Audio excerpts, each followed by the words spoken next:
Hi everyone. Today I'm going to look at the game between International Master Anna Zatonskih with the white pieces versus Grandmaster Nigel Short with the black pieces. This game is from the Gibraltar Chess Festival in round three. So here we go. This game sparked my interest because it reminds me of the Wesley So uh, um, I forget who did he play in his last round. Oh boy, Wesley. So in the Tata Steel tournament, I can't even remember. But I just did the video uh yesterday, I believe. Um, Wesley So's victory over Wojciech. That's who it was. Radislav Wojciech. And even though the opening was different because Wesley So opened up with C4, the game transposed and into the same position pretty much that these guys have in this game. So that's why I'm going over this game between Anna Zatonskih with the white pieces, four-time U.S. Women's Champion, and former World Championship challenger um, Nigel Short. So for those of you not old enough to remember, Nigel Short um, actually played a World Championship match against none other than Gary Kasparov way back in 1993. All right, so the game started off. Anna played d4, Nigel knight of 6, c4, e6, and I've said it many times. I love this way of combating the queen's pawn, queen's gambit, because it's so flexible. You can end up in queen's gambit declined. You can play Benoni from this position. It's black Bogo Indian. You have many options. Knight c3. And see, if you a Nimzo Indian player, you would just put the bishop on b4. If not, you could play d5, or you could just play for Benoni. Nigel is a long time Nimzo Indian player. And we have this line with queen c2. And the most straightforward idea is to keep the pawns from being doubled on c3 after bishop takes, besides supporting e4 advance. But one of the downsides of this move, queen c2, is that the pawn is left unprotected, and that there are several lines where black accelerates um, his play in the center in order to sort of make white pay in loss of time for moving his queen so early. So Nigel plays d5, a3, bishop takes c3, queen takes c3. So you see white gets what she wants, right? She doesn't get the double pawns and she gains the bishop pair. However, the only piece developed is the queen.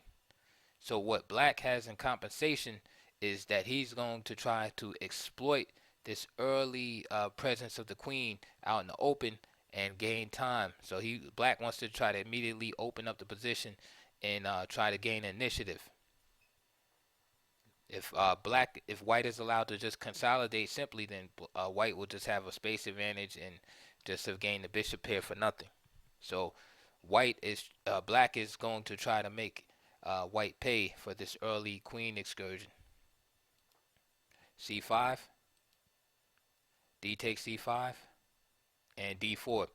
And this is where the game reminds me of the Wesley So Wojciech game um, in the Tata Steel tournament, because we see Zatonskih is going to be attacking on the queen side. We see the same scenario we had in that game. And if you're not familiar with that game, just go and look at my other video covering Wesley So Wojciech. It's the same position. You have this 4-2 queen side majority, and so that's what Zatonskih is going to try to play with and win basically and push up the board. Meanwhile, Nigel Short has these pawns in the center. So Nigel Short is going to try to dominate in the center using these pawns as a spearhead Now, as I always say, that mere occupation is just the first step. That doesn't mean you control the center just because you have the pawns in the center. You can have pawns in the center and they're weak. And the strength of the pawns is governed by their flexibility and mobility. As long as the pawns can move and actually do something, then they're strong and to be reckoned with. Once they become fixed, then they just become targets and liabilities because as they get attacked, then you have to just protect the pawns. And when you're protecting the pawns with your pieces, that means your pieces are on defensive duty. And when they're on defensive duty, they're not attacking weaknesses or creating weaknesses in the opponent's position. Okay? So you don't want liabilities in your position. And if you do have liabilities, you want to have some type of compensation. But right now, ladies and gentlemen, this is where the battle is going to begin. It's always about the center, especially in the beginning of the game. But usually, the battle of the center can continue way on into the middle game. There's always the center always has to be on your mind the whole entire game. Some people think it's just in the opening. No, it doesn't work like that. It's if there's play in the center, you always look for that play in the center because that's where the pieces generate the most power. All right, so D4 is played, and this is going to be the battle. Will the center of Nigel's central play of Nigel Short prevail over this flank initiative of Zatonskih? Because if she gets this 4-2 majority rolling, she's going to create a pass pawn or two pass pawns and queen. Okay, so what's the plans? Well, I just alluded to them. White, right? Zatonskih is going to try to push this pawn majority. Right, that's her offensive plan. Her defensive plan is to slow down White's pawns in the center, hinder them first, blockade them, right? Stop them from moving, and break and attack them. In other words, cause them to be a liability for Black. Okay, and Black's plan is the antithesis of White's. Black wants to stop, hinder, right? Pause, whatever words you want to use these 4 pawns on the queen side. Meanwhile, making his central presence strong and keeping his pawns mobile. All right, so that's basically the main themes right here in this position. So queen c2 is played, e5, e3. So we see this immediate attack against the center. Okay, the center is very important. So even though Zatonskih wants to play on the queen side, she has to, balance the offensive moves and ideas with playing good defense. So she plays e3, attacking this spearhead right here. Knight c6. Remember what I told you. It's about trying to gain time against this queen. So Nigel has to keep developing. And he doesn't mind taking on an isolated pawn or anything if he has to. It's about utilizing the wasted time of this queen moving to c2, right? One tempo, and then capturing on c3, right? To keep the pawns from getting doubled, and then moving back to c2. See, you have to use that 3 tempi effectively. You want to bring your pieces out into the game. And notice how Black has taken the lead in development. Another pawn move, right? So Zatonskih goes with the plan, but she's not developing. Just keep that in mind. Castle, another move by Nigel, right? And finally, e4 is played.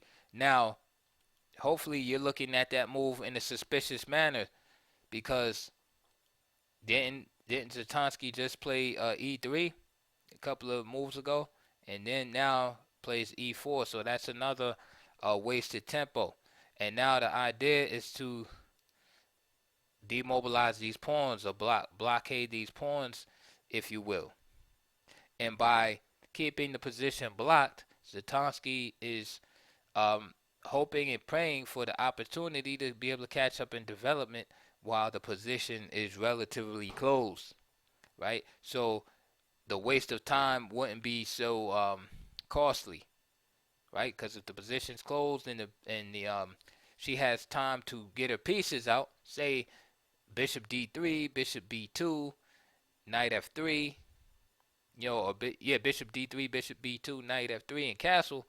She might be okay. Then she has the pawns in the center pretty much locked up, right? They're not going anywhere, and then she can just push her majority, right? So it sounds pretty good.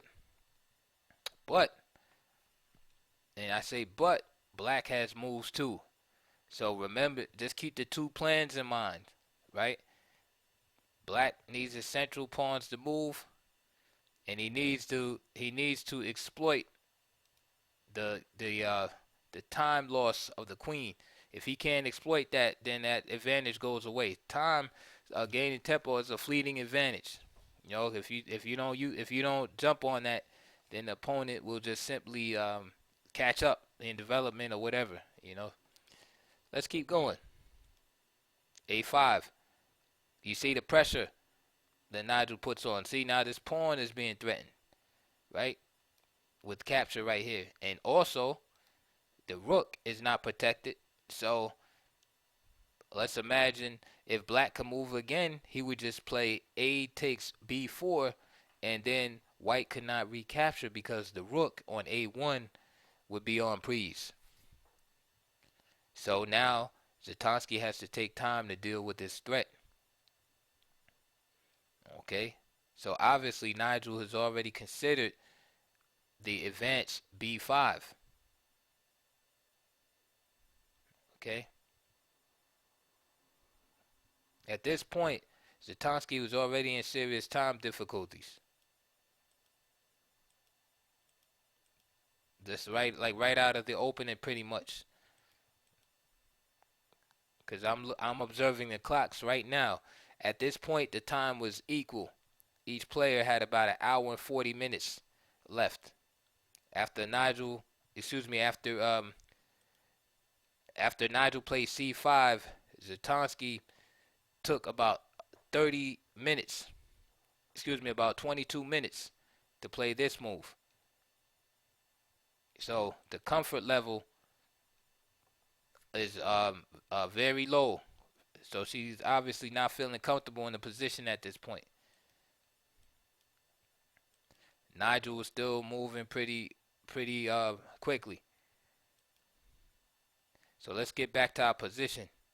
And she used about a half an hour to play this move E4. Right? And I can see what she's trying to do. She understands she's behind in development, and she's just trying to lock things up so that she could catch up in development. And like I said, you playing the black pieces, your lead in development will mean nothing if the position is closed. Of course, Nigel is an experienced grandmaster. He knows more than I do. So he's playing an obvious move. And again, I'm sure he's anticipated the move B4 in response, trying to keep the position closed. I'm sorry, B5 in response. So instead, she plays Rook B1. Right? Now, if a move like B5, this has to be seriously considered, because after B5, knight B8, and A4, the knight has to return here perhaps, right? So let's say, let's get some pieces out. Bishop E6, knight F3, attacking this pawn, right? And knight BD7. Okay, we have that attacked, and bishop A3, rook AC8, attacking it again. How exactly, and then there's a good move by white here, C6. How exactly does black break through? So, and you see at the same time, notice the central pawns are held up here. You see, so black's central pawns are mobile, but white's queenside pawns are mobile. And this, ladies and gentlemen, what I was talking about with the contrast of plans. So that move Now I'm going to return to the game. The move b5 is a serious consideration.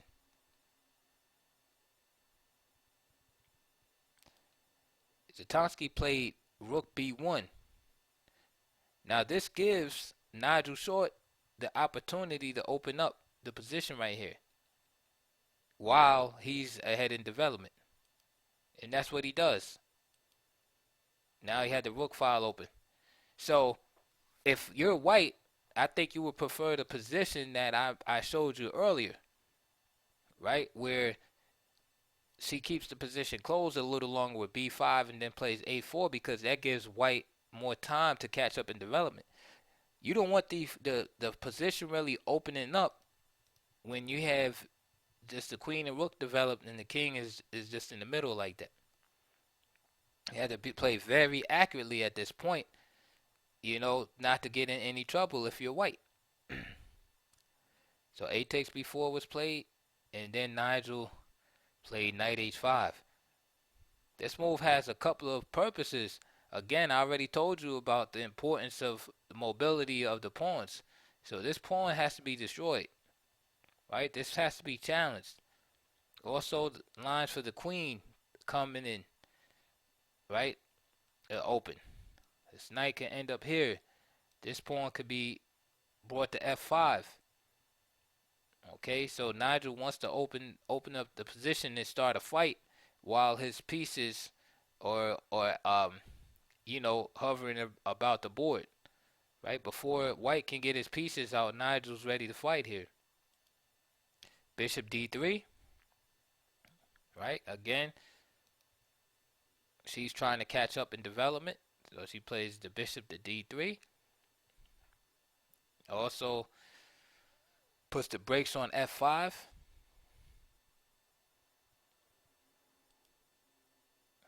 Now Nigel plays knight f4. Right, attacking the bishop and the pawn of g2. But again, this is more about the spirit of the position, which black wants to. This is more about black's plan of opening up things while white is behind in development and mobilizing his center than any random attack against g2. It's deeper than just him attacking g2 and threatening to gain the bishop pair back. So bishop takes f4.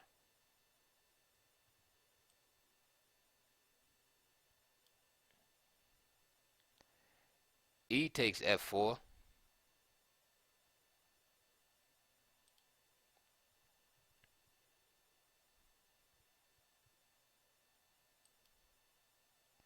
h3.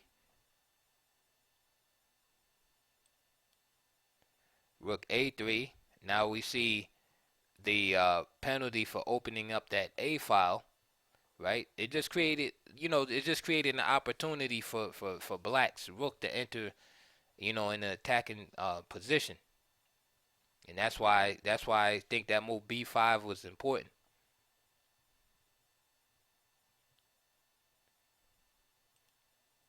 Knight f3, right? So it's like Zatonskih is almost there, right? All she has to do. I'm gonna tell you what she's thinking right now. Okay, I haven't seen any interviews or anything. I'm gonna tell you what she's thinking right now. She's thinking all I have to do is castle, and then start pushing those queen side pawns up the board, and I'll be okay. She's like, I got the D pawn blockaded, and I have the F pawn blockaded. If I could just castle, and I will be just fine. Okay? What Nigel is thinking is, if she castles, she'll be just fine.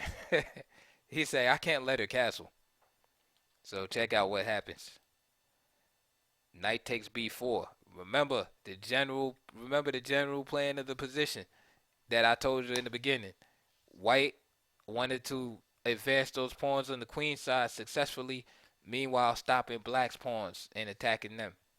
Right? So she succeeded in part because she stopped black's central pawns from advancing. She has them blockaded. However, her own queenside pawns came under scrutiny and became attacked. But this was partially due to the early maneuvers with the queen, right, where she lost a bit of time and fell behind in development, and so black started attacking. But this is normal in the queen c2 line.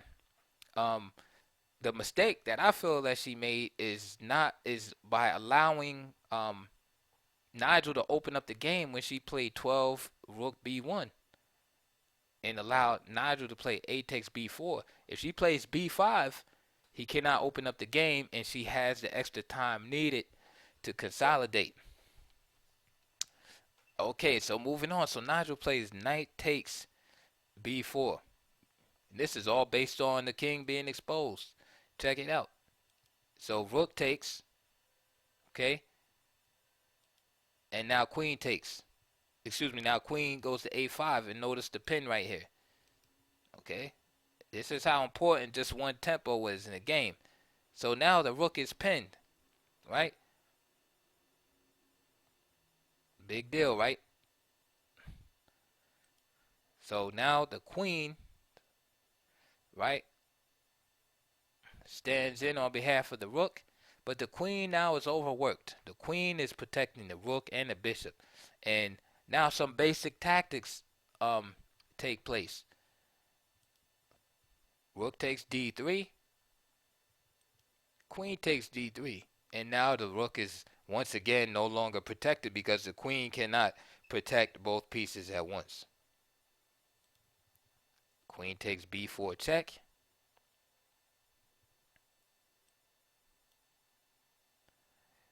Knight d2, still having, ideas of wanting to the castle.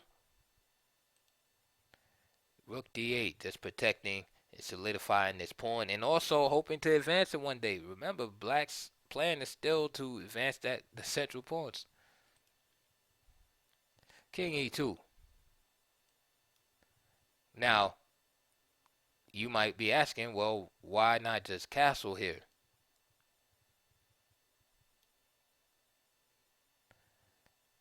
If castle, then queen c3, again attacking the blockader here. And if, say, queen e2, then the pawn advances d3 and queen d1, and then bishop e6, and just start breaking, stealing material from white. Start breaking down the fortresses.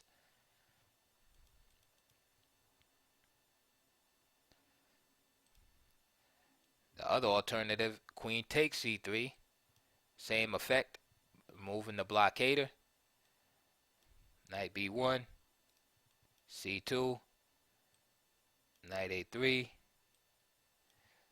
rook to d2, and of course not this move, which loses to rook d1 check.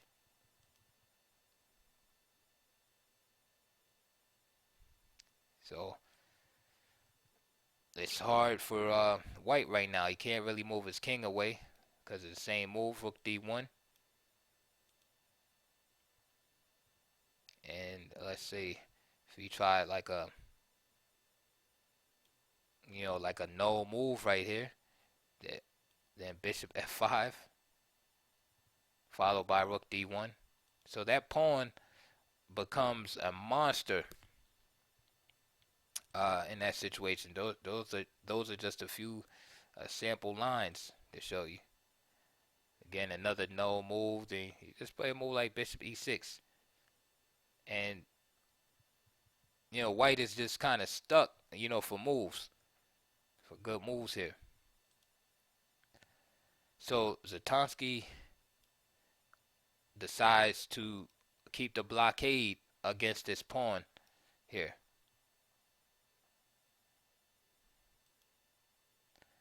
So queen takes c5. Nigel just snatches that pawn. Rook b1. Queen to c7. Queen b3, so trying to build up on this pawn as to discourage the movement of the bishop on c8. And this, what happens is, of course, the queen moves, the blockade is gone, and now the pawn advances. King f1. Luckily for white, there's another blockader, which is the knight, which is probably the best blockader. However, um, it's good that you blockade the pawn, but you don't want the pawn to be too deep in the territory. And d3 is a little bit too deep to have the pawn. You want to blockade the pawn up here. You want to have that pawn blockaded, back here somewhere. You don't want the pawn like way deep in the territory, controlling squares like that. But it is what it is, and the pawn is on d3. So after king f1, Nigel played h6, and these are just common grandmaster moves. Just creating a little space for the king. There won't be any back rank mates or nothing crazy like that. Of course, he didn't have to do that move, but he made a good move. h6. Then in some lines, if he has to, he can play g5 to support this pawn that's all alone. Okay.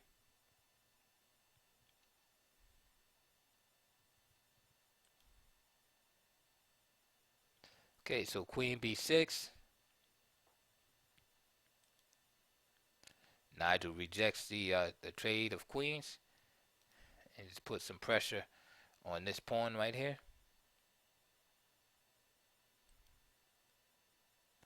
Another offer to trade queens.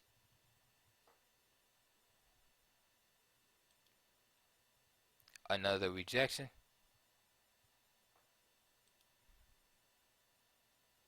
And c5 is played.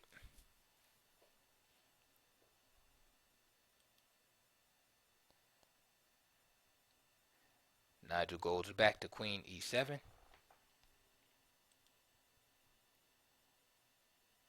And now f3.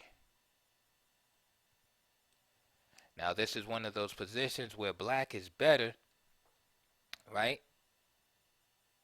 Black is better. Black is up a pawn here, and he has a pawn on white's third rank. But you might think like how to make progress here.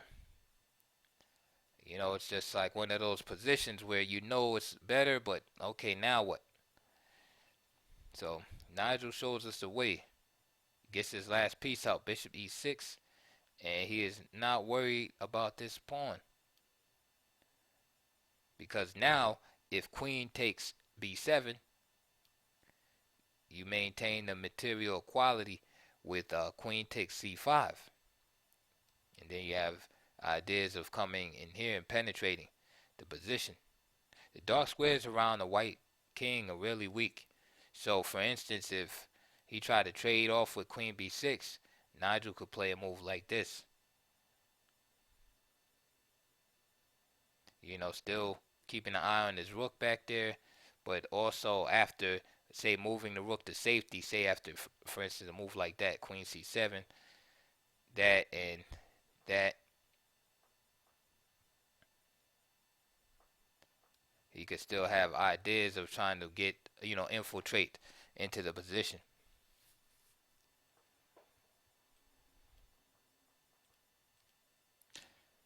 Alright, so after bishop e6, Zatonskih played e5.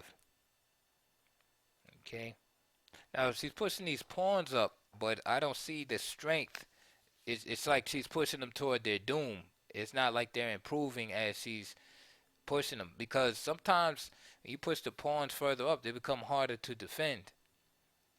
And that's what I see, is these pawns kind of being pushed up and like becoming targets. Really, this pawn is probably better staying here where it's protected. Bishop comes in at d5. Now the bishop protects that pawn on b6. Excuse me, b7. Rook e1. And there it is, g5. So I was explaining to you earlier about that option.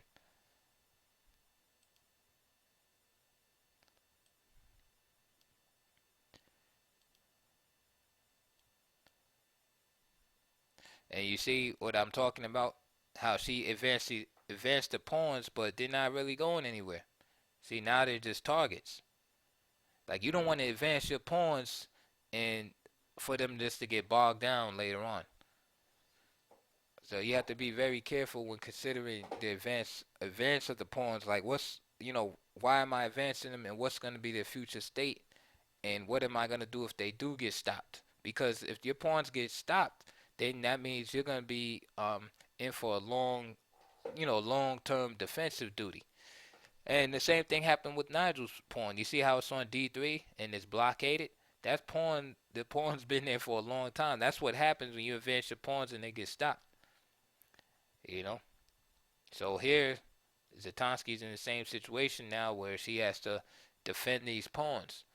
But it seems like they'll be hard to defend. Both of them anyway. It looks like she's going to lose one of them. So, E6 and F takes E6. So the pawn is just ingloriously jettisoned. For no compensation.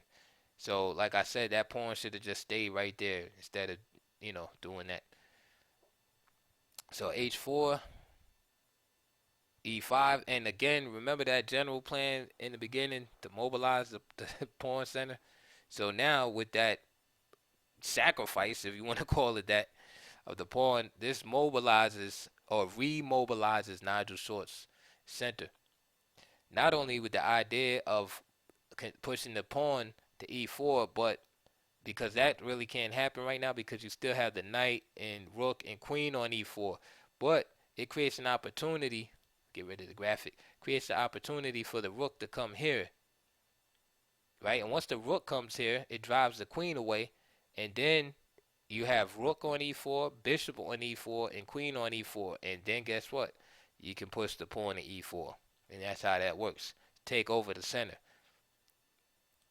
Okay? And notice, I'm always talking about the center. Here we are, 35 moves into the game. That's where the action is, right? We're still playing in the center, right? It's not just something for the opening. Still playing in the center. That's the most important part of the board, right?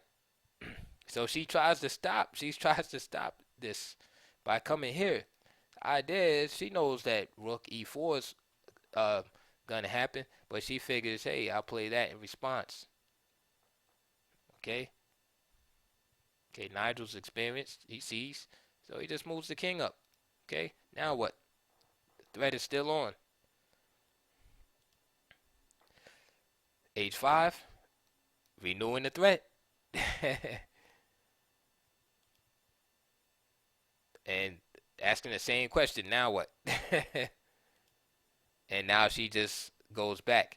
Now the idea is, and again, notice that even in the worst position, and this is the level you have to get to if you want to be like a strong player, if you want to become a master, because just because you're winning, you start playing, strong players, 2,000 and up rating, they're not just going to roll over just because they have a lost position. People will fight you to the end and keep struggling and struggling. You see in this game, Zatonskih is lost in this position.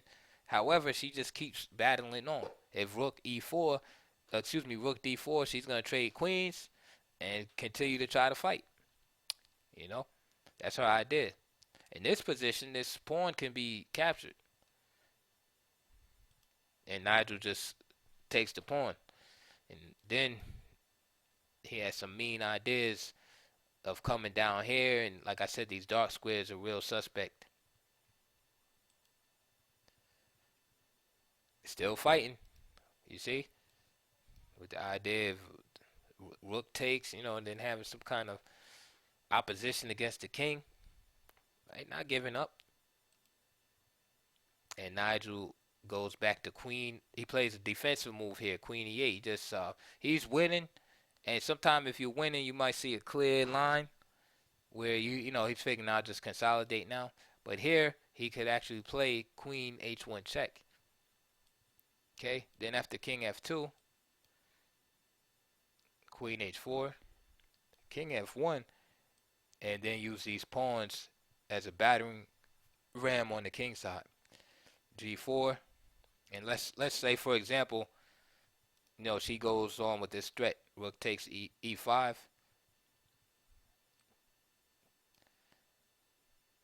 Now you just simply play this move, and there's no stopping it. The D3 pawn. Again, that's why I say you don't want to let pawns be this deep in your position. Even though she has it blockaded, it's performing an essential service here. Keeps the king off the E2 square. So after Queen H1 check, King F2 is forced, and then that would be mate. Okay. So I don't know if Nigel missed that, but that's the move right there. That's the knockout blow, so to speak. After Queen C3, just simply Queen H1, followed by with the idea of playing G4.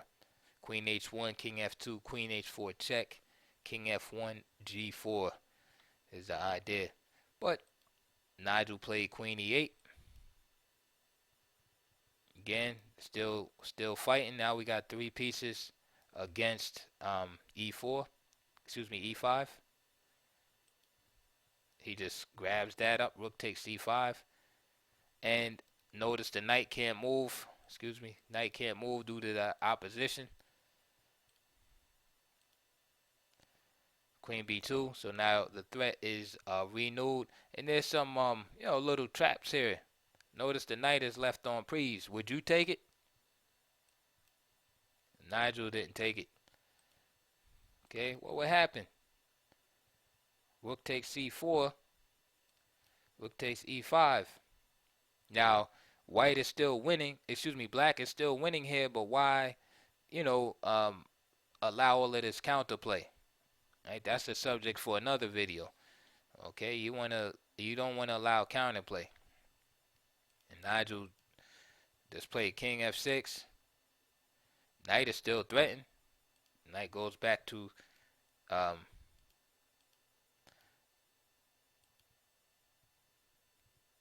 actually the knight didn't go anywhere. I'm sorry.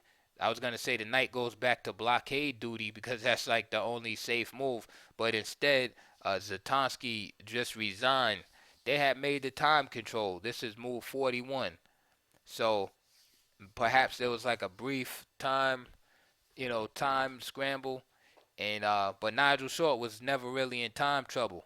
So Zatonskih was the one that was suffering in deep time trouble. Nigel had about 10 minutes on the clock. So that was the last hurrah, pretty much. After King F6, Zatonskih resigned. And we seen that Nigel Short was able to prevail in this game with his particular strategy, right? With those pawns in the center, ultimately being victorious for him. But that wasn't really the reason why he won the game. He because his center did wind up getting fixed and blockaded for a while. It was really because of the other plan that he had in the game, which is the plan in that opening when white plays Queen C2 and the Nimzo Indian, was to kind of exploit the fact that white wastes a little bit of time in the opening. And Zatonskih made followed the wrong path and plan, so to speak, of allowing the position to become open with, I believe it was 12. Yeah, it was 12 Rook B1. So I think that was the culprit right there. I think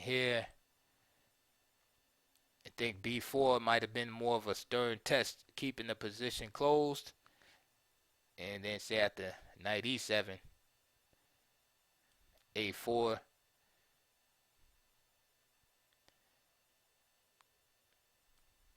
Queen C7, Bishop D3, and even a move like that, C6, B takes C6, 3.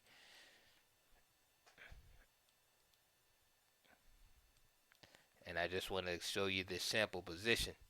And you see how in this position, white catches up in development due to the closed nature of the position. Now this position is pretty equal because, again, white can't really advance these pawns, right? He's blockaded over here. Once a knight gets to b6, there's a full blockade. Then at the same time, you see um, white blockading black central pawns. So you got kind of a standoff here. All right, you got a standoff in the position, and it's also hard for black to get in f5 due to the queen bishop battery here, because that would be one of black's next attempts that he would try to prepare. So this is, again, this would just be the beginning of a challenging game. But instead, she played rook b1 and allowed Nigel the time he needed to exploit, that lack of development in the game. You can even look at yourself. The king is castled, right? You have to count that. I count that alone as like a piece being development, because the piece being developed. The king castled, right? That king safety is important. You have the rook, on f8 and the two knights, and versus just the queen on c2 and rook b1. And then you have all of this, right? So I would count 1, 2, 3, 4, 5. Like I said, I count the castle king and that's being developed. So 5-2. So black has like a +3 lead in development here. So that's pretty serious. And so anyway, that was a good game, instructive game for me, and I hope it was instructive for you too. And like I say, please like and subscribe, and I look forward to hearing your comments below. I'll talk to you guys later.